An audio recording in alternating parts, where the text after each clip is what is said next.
Welcome back, everybody. Today we're out here at the Brownells range in Iowa. So a la Paul Harrell, if you hear any gunfire, please bear with it because we are at a range. But I came up here for a different event, but I figured since I was here, I would try to get my hands on some cool stuff that maybe you guys want to check out. And honestly, that I haven't checked out. So this right here is their Brownells version of the HK416. So let me back up for those of you guys that don't follow me on social media.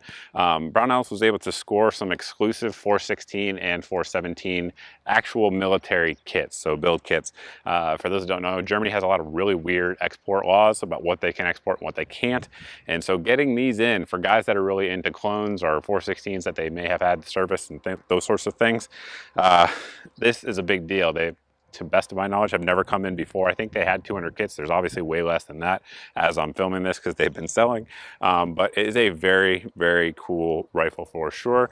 Everything on it is HK mil spec HK. So for those who don't know, the 5.56 version that HK imports to the US, there's a lot of things that are different from the military version. So on this one, Brownells had to get a few parts made for them. So the barrel is not HK. The lower receiver is not HK, but it is built to HK specs. I actually believe it's an HK forging, and then they finish it here in-house, and the bolt isn't as well. As far as I know, everything else is HK. If it's not, I'll annotate that down below. So we'll sort of walk you through it here. Of course, we have our A2 style, or rather A1 style flash hider on there. Barrel is the 416 profile. They have several different 416s for those of you guys that don't know, but this is the baseline 16-inch profile of the 416. Very cool gas block system that HK has. It actually indexes with the barrel pin, so it locks into place with the barrel, excuse me, not the barrel pin, the barrel itself, so that way it can't move laterally, neither left nor right. And then it's driven in with a pin, very similar to how you'd pin an AR-15, so nothing too crazy there.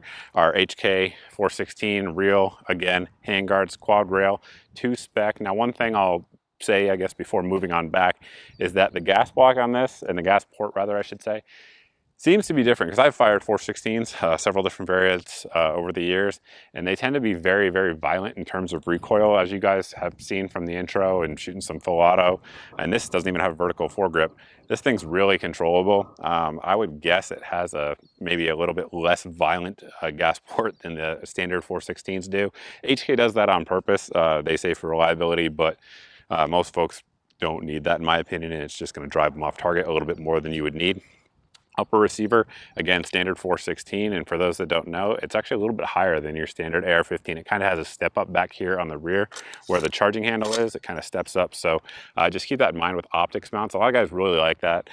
These days, I know a lot of folks are running like 193 height mounts, and that will kind of put your lower 1/3 optics like we have here with this EXPS-3 kind of in that realm. Optics on these, of course, over the years have varied widely depending on the units. A lot of US soft units are running this very optic on their guns, so it's kind of clone correct in that regard. This one here has the fun switch. Obviously, if you guys buy the Brownells lower, it will not have that. However, I do believe the parts kit does have the full auto trigger components, which are perfectly legal to own here in the US for those of you guys that don't know.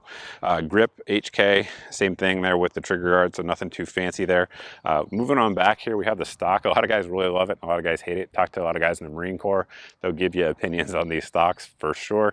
It adjusts via a little button down here, just like so. Has sling attachment points there on the top, which is nice, and it also has one that you can run through here on the sides.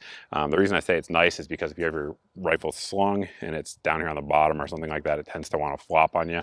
Up top, it'll stay nice and snug, so do like that. It's very US AR-15 like, so you should be able to just pull this off like that. Look at that catch, you see that? And then it has these little spring retainers there on there, which make it a little bit more snug. A lot of US companies like Magpul, B5 Systems, etc., Bravo Company, they do that with internal pieces, but they actually do it, HK does, on the receiver extension itself. So kind of a cool little difference there between an AR-15. So I'm gonna break this thing down and kind of show you some internals coming up next. The charging handle that comes with the kit is pretty much mil-spec in every way. It has a little bit of a different coloration on the actual latch. I'm guessing that's some sort of metal treatment because, you know, Germans, that's what they do. The bolt carrier group here, of course, has the full auto tripping capability here in the rear, but it actually is quite a bit different if you look at the bolt carrier group here versus what you'd get on an AR-15. Of course, it is a piston operated system here. So one thing that's very different just looking at it is that it does have this little thing right here, which is your firing pin safety. It also has a spring there on your firing pin, so that way it prevents the possibility of any kind of slam fire. Of course, AR systems tend not to be very prone to it, but it's an additional step that they put in there. And if you take your retaining pin out, make sure you cover it up because it will want to come back at you. And again, that's due to the firing pin safety there. So the pin is also going to protect it from coming back. You have to pull up on it like I just did. Hopefully you guys could see that. And then your firing pin and spring will come out just like so. Again, this rifle is not like unknown here in the U.S. because of the adoption, large-scale adoption by the U.S. Marine Corps. So I'm sure a lot of Marines out there are watching this and they're bored silly and probably know more about it than me. That's certainly possible. Cam pin, very standard, nothing too fancy there. And then, of course, there are no gas rings on it. Sorry about the wind, guys. There are no gas rings on the bolt nor on the actual key because, again, it is a piston system. You guys can take a look there at the bolt and see how it looks. This is one of the parts that Brownells has made for them. It has a nickel Teflon or nickel boron type of finish on there. Very slick, very high lubricity. So in terms of that, it's good to go there. Our buffer is HK 416 specific, as is the actual buffer detent there.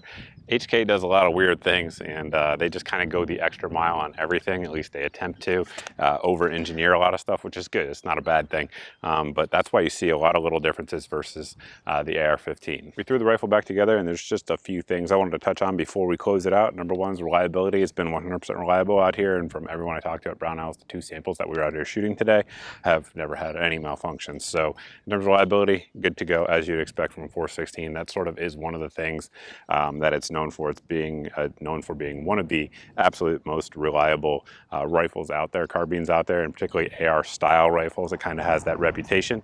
Some downsides to it. Number one, I would say is weight. It's definitely not lightweight at all. Of course, we have quad rails, a specific profile barrel for a little bit better sustained life than what sustained fire rate rather than you'd have with like a standard M4. Of course, the M4A1s have kind of changed that these days, but back when this was around, that was kind of a thicker barrel there in that regard. Cost is definitely not great on these. If you're to actually try to buy a real 416 here in America, it's a lot. It's way, way more than these kits, I can tell you that much. But these kits right now, looking around, I think we're like $2,600 or something like that.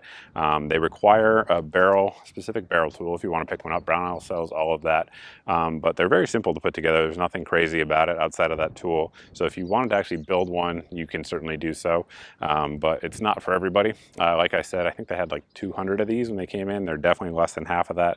If you guys are watching this video in like 2022 or something like that, they're probably not available anymore. So just keep that in mind. It's limited amounts, and as far as I know, they're the only kits like this that have ever come in. And with the Germans being a little bit weird about their import laws, I'm not sure if any more ever will.